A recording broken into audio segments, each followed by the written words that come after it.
What's up, everybody, and welcome back to the podcast. My name is Robbie Cassidy, and on this episode of the podcast, we're going to cover a lot of different things. But to be honest, the main goal is to talk about confidence and how you can lose confidence after an injury and then how you actually regain it.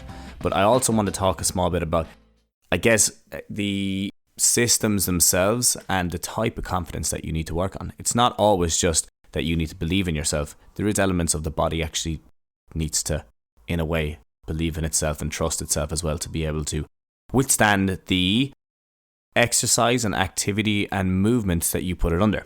Now, this has come about because I was speaking to a lot of people this week about their back pain. It seems that some are noticing patterns and others are finding it a bit more difficult. And because we're kicking off the back pain back to exercise program on this Monday, I'm having a lot of people ask me about their suitability. Is it the right program for them? Do they have the right injury for it or the right issue? And there's a lot of questions around that, which does end up obviously leading to conversations around the issues they've been running into. And many have noticed a significant increase at different times of the year and are actually finding it difficult to understand why that's happening. For example, I was chatting to someone recently who had back pain since their second pregnancy, and they don't really understand why it has increased or what's the reason it has stuck around so long, or why it didn't happen after the first one as much. And there's a lot of different reasons to that. Like a simple one, and it's really common that you see people within their second pregnancy or after their second pregnancy developing back pain, is there's obviously the toll it takes on the body physically. And then there's the fact that there's another body to feed. There's another person to take care of, which is going to take a lot more of your energy and a lot more attention. And we often don't think so much about this, and instead we think about, okay, it must be because I'm weak. And it's not always because you're weak. Now, conditioning plays a role, and we can go down that path, and conditioning will make a huge difference to improving it. But if we just build on the conditioning side of things and we don't take care of the other aspects, if we don't take care of the recovery and trying to get things right so that we're not just completely putting all our energy into our family, and we actually have a little bit more energy for ourselves, that can help to manage the pain, reduce the pain. And as a result, then you can better cater for the people around you, and you can better help the people around you because you're in a better mood, you have less pain, more energy, you're feeling confident, and you can build on that. So that's obviously one side to it. Now, other side of it as well then is that some people are noticing that it's increasing around certain times of the year, whether that be exams, or if it's that when they're getting back to school, or if it's that in January there's an increase in pain. Now, there's other patterns and things that you need to start picking up with this as well, and I can't cover them all just on a podcast because it'd be too difficult in the first place, and there's too much nuance to it. So you really have to come and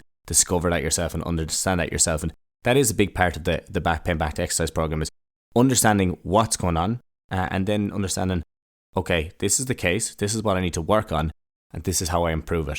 And we do that in 6 weeks. It's a 6-week program. We really, really focus on helping people understand, showing you the strategies or giving you the strategies and tactics, and making sure to keep you accountable for the 6 weeks. And really, we've had excellent results for it. We have had excellent results. And if you look at my Instagram page, if you look at some of the stuff that people are getting in contact with me and reaching out, it's a year after, and they're talking about that they're still having no pain, they're still able to exercise, and they're still really moving on with their life, and their quality of life has improved massively since. Okay, now, I guess, in a lot of cases with back issues and with confidence, it's never really that we're doing anything too wrong. And I say that lightly because that completely depends on yourself. If you don't know that you're doing something, it's very hard to say that you're doing it wrong. If you're completely aware and you're just saying, like, if you're really aware, okay, I'm staying up till 3 o'clock in the morning every morning, okay, you could say that's probably contributing to it, and you know that you're doing that wrong. But a lot of cases, you've been told by someone else to do something, like take painkillers, you need to get a massage, you need to get your hips adjusted, you need to go to the chiropractor so they can adjust your spine. And this has rarely anything to do with it. Okay, so that isn't your fault if that is the case. You've just kind of been misled in a lot of ways. And it's often, as I said, it's not your fault that it occurs, but it doesn't mean that you can't change it. This is the key to what we need to lean on here, is that even though it happens, even though you pick up these injuries, it doesn't mean that you don't have the power to work on it yourself. And today I want to talk a little bit more around about how the fear of back pain and the fear of pain in general can sometimes weigh on us more than we realize. and how that can have an impact on your life and how you react to the pain when it comes up. Okay, so it is the element of fear that can drive a lot of pain and a lot more pain because it drives our behaviors. So how confidence can have an impact on this, I want to talk about that. I want to talk about how confidence can impact how we feel. I talk about confidence all of the time because it's key to really improving your rehab, making sure that you're going right. If you're not confident in your rehab, you're not going to do it that well. You're going to kind of half-arse it. You're going to feel, okay, this isn't the right thing for me. Maybe I need a change. There's a lot to that. If you're not confident in your body, you're going to say, friends are organising a trip. Don't know if I go. Don't know if the back will hold up. They want to go skiing, or maybe they want to go and do a hike.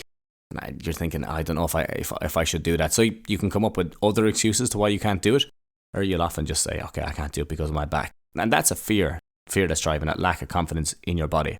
So I guess to even look at that, we have to look at how is confidence even built? Is it something we're born with? Or do we have agency over it? Can we improve our confidence by doing certain things and improving on certain things? And confidence itself can be a powerful motivator. But the opposite of it can have a pretty significant impact on our life. And what I mean by that is that if you are living a life full of fear, if you're living a life that you have a lot of doubt, you have a lot of uncertainty around things that are going on, are you going to improve? Is this the way it is? Do I have to settle for this life? That was actually something, a great testimonial for the Back Pain Back to Exercise group, was that a lady had said that she had kind of confided in herself. She had just come to understand that, okay, I'm a mother of 2 to 3 kids. This is the way it is. Like, I can't do anything else. And this is the way my life is going to be. And she said that by the end of the program, then she had realized, okay, actually, I do actually have a long, healthy path ahead of me, and I can work on these things and I can improve them. But I just need to put the energy into it. And I just need to understand what I'm doing right and what I'm doing wrong. So that uncertainty can be draining, and the doubt can be draining, and the fear itself can be paralyzing in a lot of cases. But it does happen to us all of the time. It happens to all of us. We lose confidence in ourselves and over things that have happened in our lives. After I tore my ACL last year, I had absolutely lost confidence in my ability to run and sprint.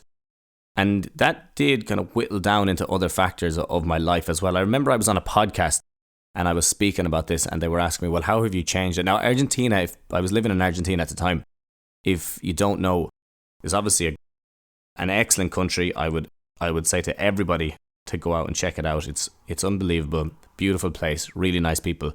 But there's also a little bit of an edge to Argentina. And there is that bit of danger around all the time. And when I say that, I mean that there's people on the street who are less off and are having trouble in their own lives, to put it lightly. And if you're not aware of that, and if you're not smart about that, people can try to take advantage of it. Okay? And this happens in every single country. Any country that is poverty stricken, this is going to happen in it. So you have to take that with a pinch of salt, that is not the way it is all the time, but that's the way it is sometimes.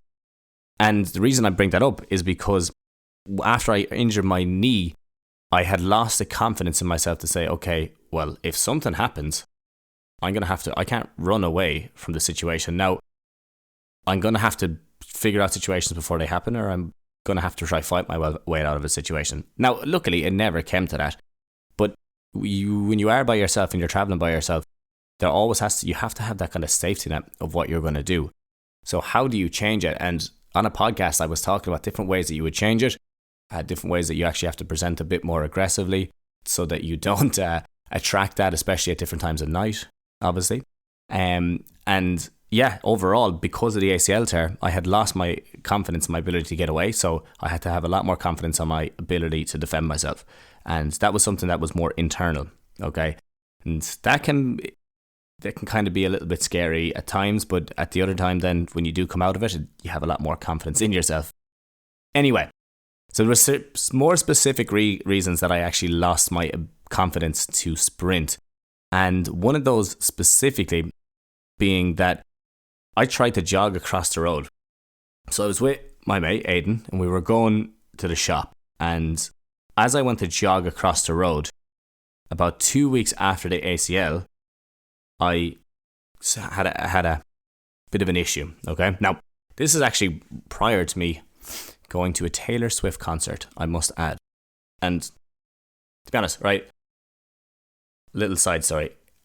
It's a concert that wasn't exactly top of my list, okay? But because he wanted to go, I'm adamant about going, I obliged. I said, I'll go with you. Much deliberation, we went over and back, we were chatting about it. And I was saying, okay, grand, if this is something you want to do, we'll do it. Now, I shouldn't have to make a case for that, but I still do. Anyway, so we got to buy tickets. Card isn't working. My card is working. His isn't. And I put in, all right, around about €80. What should be €80 for a ticket? Okay, which is grand, but in Argentinian prices, that is quite significant. There's not many things worth €80 out there, all things considered, when you look at the economy at the time. So that's grand. And one thing to understand before I even go into this is that in Argentina, there's two rates of currency. So there's a formal rate, and then there's an informal, a blue dollar. Okay, blue dollar is what it's called. Now, the blue dollar, when I was there, was literally 50% off of the normal peso. So if the peso's formal rate was about 500 pesos to €1, if you went to the cambio, which is like an exchange, and you swapped dollars, you would get close to 1,000 pesos to €1. So 500 pesos for €1 in the normal rate, formal rate, and then in the informal blue dollar, it was 1,000 to 1. Which is crazy when you think about it. To be honest, that's actually what made Argentina so cheap to foreigners at the time, because of the state of hyperinflation as well. I don't know if people knew that, but that's a really interesting thing about Argentina, that at the time the hyperinflation caused the exchange to be much cheaper. Anyway, I actually checked it earlier, and it's pretty even now because of the new government that's been put in place, and they just got hired, let's say, in November, I think, of the year that I was there. So I was just leaving. And right now it's actually even. It's like 150 to 1,000. So it's about 15 to 20% more, while before it was 50%. So it's dropped considerably. Anyway, so to improve buy-in, what Visa did is they changed the formal to the informal. So you actually could get the blue dollar rate, because Visa were losing money on this. You could get the blue dollar rate through your card in a lot of cases. And what that meant is that you didn't have to carry big wads of cash. You would go to the cambio. It was crazy when you think about it. You would go in, you'd give them cash, and they would give you a stack of cash. I'm not exaggerating, a stack. Good bit bigger than, let's say, a coffee cup that you'd have to carry on. There could be a couple of them depending on how much you took out. And that way then you could, as I said, like when Visa brought that in, it was great, because then you could just use your card instead of having to bring that everywhere. So on the site, I was looking at, tickets are about 180,000. Generally, they should be, for whatever reason, they should be like less because of the Visa thing. I get stuck with a €400 bill to a show that I wasn't exactly that inclined to go to. Visa taking a piss out of me, it seemed like. But anyway, it was a good start, or it was a start, let's say. It worked out. But back to the original story, okay? That's just a little side story on what it's like to live in Argentina at the time. And the original story is that the day before we go, I'm crossing the road. I do a little jog. There's a car coming, so I kind of do a little bit of a hop and a skip, and then I went straight down. And I had to stop myself with my two hands. What had happened is my knee had completely slid off itself, and I landed on my hands because the ACL had gone into hibernation for a little bit. It was finding a new way, you could say. Disconnecting to reconnect. A fresh start. That's how I would describe it. It's what the ACL was looking for. But anyway, I had a shrill of pain. It was so sore. It was like something had just been grinded off itself. I couldn't even describe it. I will actually try to describe it. So, it felt like, okay, so this is a bit grim, but if you don't know, or I don't know if anyone here has been involved in the butchering of an animal, one that's dead, obviously, a greasy topic. I apologise to the vegans out there and the animal welfare, but it happens. It's how you get meat. Anyway, if you ever pick up a leg that's still attached, let's say the knee is still attached, and you kind of wiggle it around after they're dead, you get this kind of grind at top of monitor. There's a little bit of a catch, but you can feel it grating over and back, the two bones grating across each other, because there's nothing to support it and it's just wobbling around. And it's like they kind of slip off each other, but they're still a bit grippy.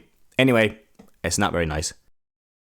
And this time, maybe you could say it's karma, I could feel that internally. I could feel my knee grinding over, slipping over the top. So the pain was pretty significant at the time. And right after, all my muscles had stopped working. So here's just as a side, this is important to understand as well, that pain is a muscle inhibitor, for those who don't know. So there's a big part of any rehab process where you're trying to get the muscles around the injured area to start activating again. The body does this as a way to stop you injuring yourself more after an accident. A lot of chronic issues, this is turned up and it doesn't ever turn off.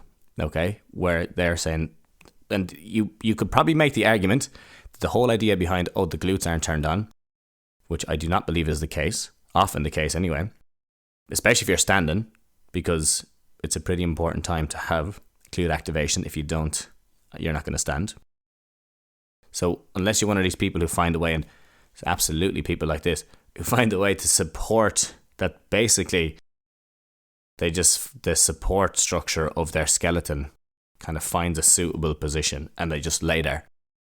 And they're just basically holding themselves up with their skeleton. You have to be so laid back. Obviously that doesn't happen to people that often. It's an analogy. But people that are so relaxed that they're just slumped and let the skeleton hold them in position. That's the only time that I would say that you get away with that. But in the majority of cases, the glutes aren't turned off. But there could be pain inhibition causing a muscle after an injury to calm down. And this was a really acute version of that, of when my knee had just slid across itself when I was crossing the road. So all the muscles just disengaged. And I had to hobble into this corner store trying to play it off after it as well. At the time, I had just run past a group of Swifties who were all kitted out, ready for war, but there was absolutely no hiding it. Okay? So I felt like there's a 28-year-old man just ran across the road and injured himself, hopping up on a foot-high curb in the most nonchalant fashion. Like, it was as standard as you'd like, a little step up, but I landed on my toe, because obviously when your toe is pointed, the ACL is working heavy. And as a result, big slide, went down, hit the ground. I really did honestly feel like a fragile old man in that situation. Confidence in my body took a massive hit right there. But it was a time that concert was on the next day. The concert, we were lucky, was supposed to be on the night before. Because of heavy rain, it got cancelled. The whole stadium, River Plate Stadium, had gotten flooded. So instead of being on the Friday, it was on the Sunday instead. I'm pretty sure this actually happened to me on the Friday, so we got away with that. I think so. So there was actually a little bit of luck in that as well, because happened same day, I wouldn't have been in a great position to do it. But anyway, walking was a bit of a challenge, to say the least, after that. And I didn't really have crutches, and I wasn't too keen on getting crutches. But anyway, on the Sunday morning, or the Sunday afternoon, I find myself in River Plate Stadium and at a Taylor Swift Eras tour. Having paid double price for tickets, remember, to a concert that probably wouldn't have put myself at 2 years earlier, but now I'm here and I'm two-stepping it out. And to be honest, I was two-stepping because it was a bit of a jam, and the intention was to try to get it moving a bit more.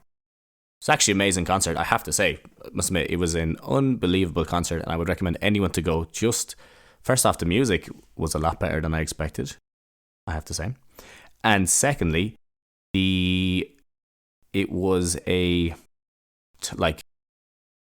heavily funded light show and just absolutely amazing experience. It really was. So even though all of that happened before, still, I would recommend. And would I go back? Well, I've done it now. I'd be more inclined to go to a Coldplay one next time, I think, just because a Coldplay and a Taylor Swift seem to be the same idea, in that where they give everyone lights in the crowd and the whole stadium lights up and it changes colours and all that. I probably would go back to it. Yeah, probably would. It was honestly very good. Now, the other side of this is I had a bit of nostalgia because if anyone who has seen the video Oasis, Don't Look Back in Anger at River Plate Stadium in Argentina, if you haven't seen it, I would make a suggestion. Look it up, put your earphones in, sit back and just watch it. And it is an amazing, it's very emotional actually video, but it's a defining moment, I think, that perfectly encompasses the Argentinian people and their culture in the stadium that night, because you just look at how engrossed they are in it, how passionate they are about it. And I think that was a nostalgic thing when I went there, because the really interesting thing about the Taylor Swift concert is that there was people actually camping outside to get tickets for weeks before it, which I hadn't realised. And there was this big line of people, obviously Swifties, that were excited, to say the least. But anyway, they were there. So I would recommend check out that Oasis Don't Look Back in Anger. It is very good. And if you can, look up a Taylor Swift video in Argentina as well. I'm pretty sure it'd be good as well. But let's start getting back into it. As I was watching and looking at Taylor, I thought that it kind of crossed my mind, wow, that is amazing. If you look around the stadium, if you look at all these people, if you look at what she set up, she had done 3 nights in Buenos Aires. She was doing Brazil after that. She had done loads of different places around the world. One of the highest grossing concerts in the world ever. And I just thought, that is unbelievable. That is some achievement to be able to do that. And to have that ethic and that what's the word, like work ethic, and that just to be able to take discipline and motivation and everything to get that up and going. I just said, wow, that's unbelievable. And I thought that if someone can do that, surely I'll be grand. I'll get my knee all right, because I didn't really have the option of getting the surgery because I was flying to Brazil maybe a week after this, so I didn't really have that option. And I remember at that time really thinking about that, saying, right, if someone can do this, sell out the stadium, 3 days, travel the world, surely I'll be sound. I am a physio. I should be sound to get my knee right within the next few months. And then if I'm going to be getting it right, I may as well try to get back and play a bit of football, because that'll be a nice measurement of how right it is. Now, it is nice looking back a year later knowing that I had made significant gains in that. Doesn't mean the whole year before I didn't struggle with confidence in the knee. I feared it would get worse. I doubted it would ever come right. And I was not really that certain I'd be able to play again without getting the surgery because of all the hiccups I had along the way. And I talked about this in the podcast last week in my yearly reflections. Definitely go check that out. But I wasn't certain it was going to be right. I didn't know anyone who had actually done it before. I think that was a bit of a sticking point for me at the start. But anyway, started to get into it. I knew that if I was just consistent with time, stayed working on it, knew I was going to have setbacks, knew I could just rebuild again. And if I made little changes along the way, kept up with my study, did my rehab, that I'll start to see change. And this applies, I think, to anyone who's dealing with an injury, is that you too can come back from that injury. You too can improve it.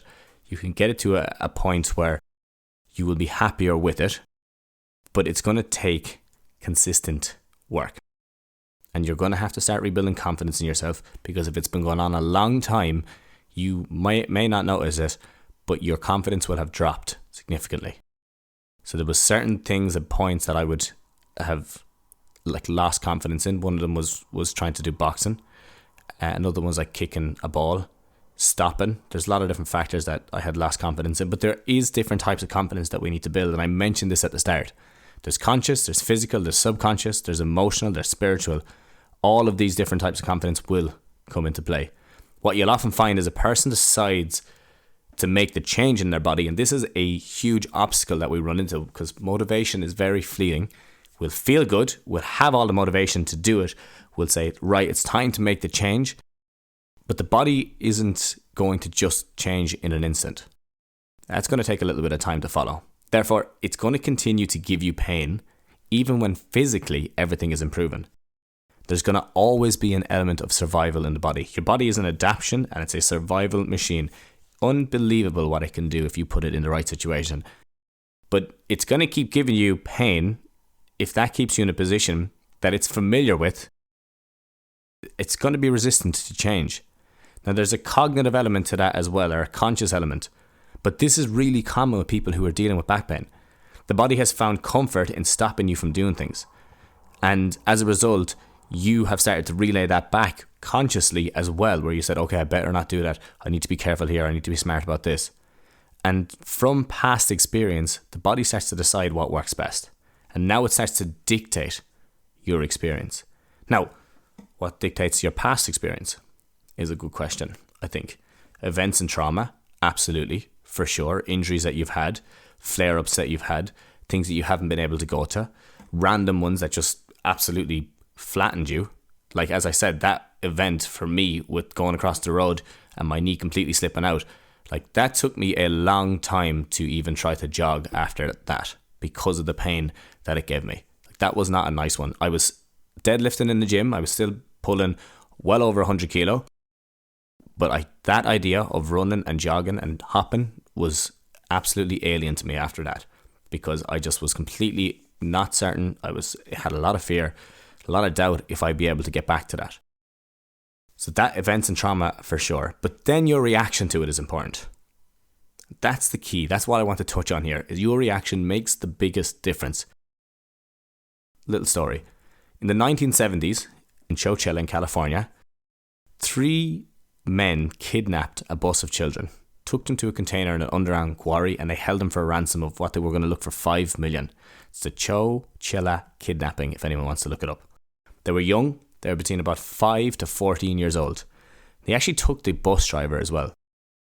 So what happened is a manhunt started in the city to see if they could find the kids and see if they could return them to their family and get them back and catch the people who did this and make sure that everyone's safe.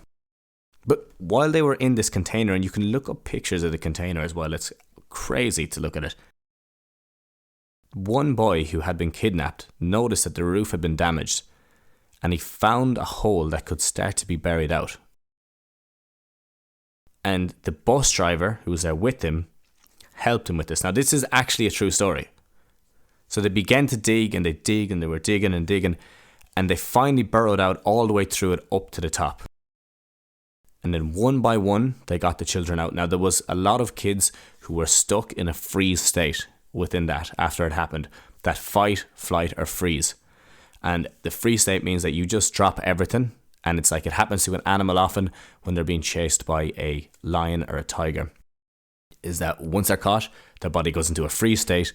And in a lot of ways, it just gives up, on life. And it's just a way to turn everything off so that you don't feel any pain. And only after a bit of convincing and kind of working through it, they actually started to begin digging the kids out, and they were freed. And the kids were picked up down the road then by a friendly face who returned them to the police and got them back to their families.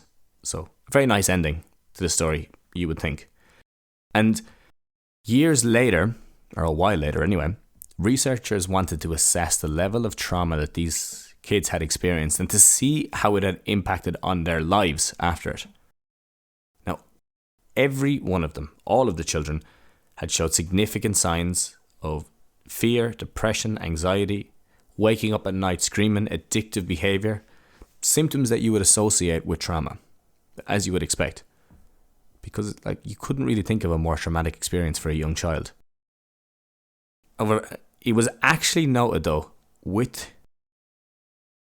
the research, that there was two people who didn't have as severe symptoms related to trauma after the fact.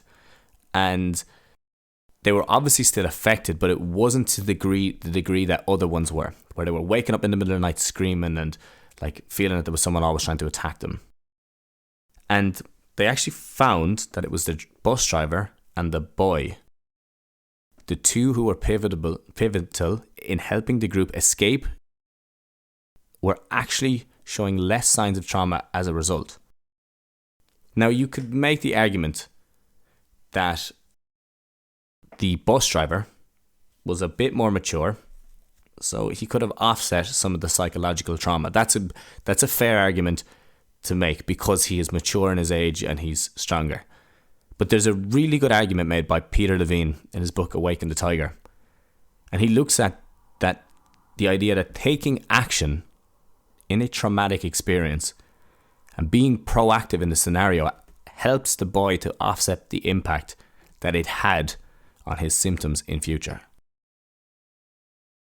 Now, while the other 25 suffered unimaginably feelings of entrapment, the idea that taking action within this traumatic event was key here to help to offset it, because the fear, the doubt, the uncertainty didn't build up as much, and it was more a proactive approach that was a decisive factor in this kid getting out, freeing everyone else, and seeing a light, literally seeing a light at the end of the tunnel. When you think about it, it's a crazy feat that they were able to do it.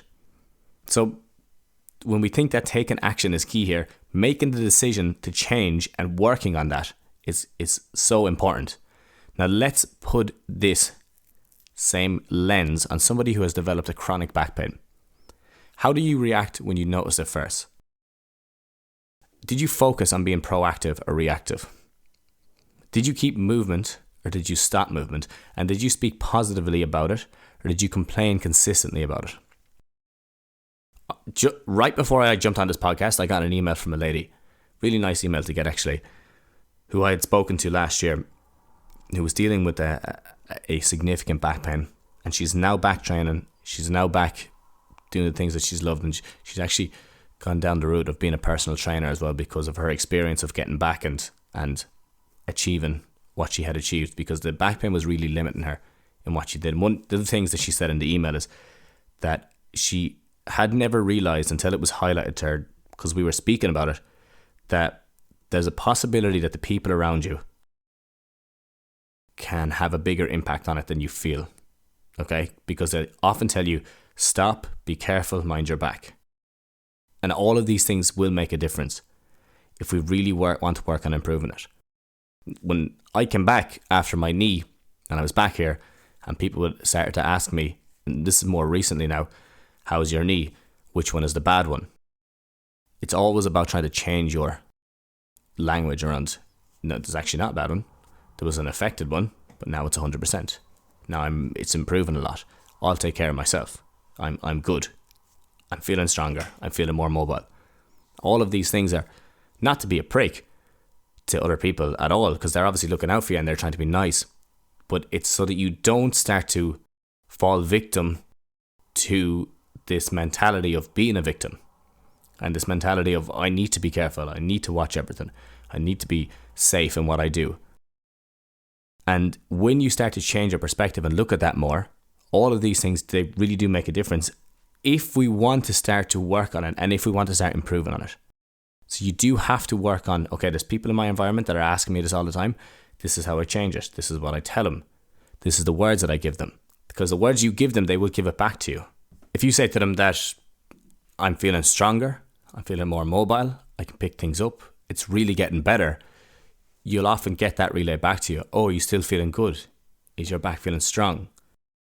You'll hear it in the language more, and that might be just because you're saying it so often that you're starting to hear it. The same thing as if you say, wow, there's a lot of red cars, and then randomly a lot of red cars show up. So maybe it's that perspective as well that makes a difference.